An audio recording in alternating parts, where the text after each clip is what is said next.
الصورة لرجل وامرأة. ما لا تعرفونه عن الغرب. رجل وامرأة وطفل من هنود السنام الأصليين بأمريكا اللاتينية أثناء نقلهم عن طريق البحر للعرض فأوروبا فحدائق حيوان بشرية فنهاية القرن التاسع عشر. التقطت هذه الصورة سنة 1899، لكن نقل مجموعات من هنود السيلنام بدأ في 1889 بإذن من الحكومة التشيلية لنقل 11 شخص للعرض في أوروبا.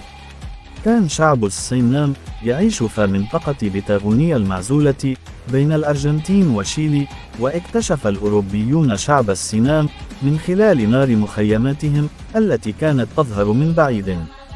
كان عددهم صغيرا لا يزيد عن 3000 نسمة حسب إحصائهم سنة 1896، وكانوا يتكلمون لغة تسمى شونو، ويعملون بالصيد والجمع، ويتمتعون بطول القامة والقوة البدنية والقدرة على التكيف، وتجنبوا الاتصال أو التعامل مع المستعمرين الأسبان الذين استولوا على الكثير من مواردهم الغذائية وقتلوا الكثير من الحيوانات التي كان يتغذى عليها السنام، كما أقاموا مزارع خراف واسعة على أراضي السنام.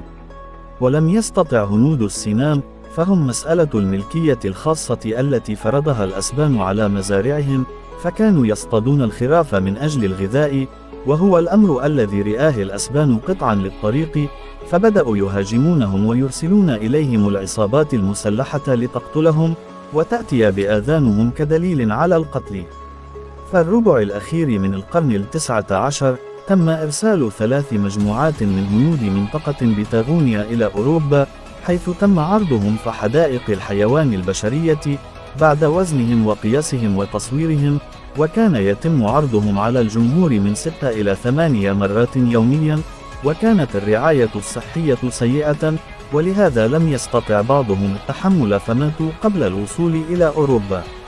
عام 1919 كان عدد هنود سيلنام 297 شخصا، ثم انخفض إلى 25 بحلول سنة 1945.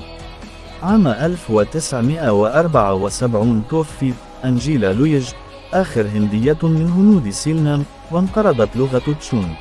فضلا وليس أمرا ادعمونا بلايك للفيديو واشتراك بالقناة، فهذا يدعمنا كثيرا.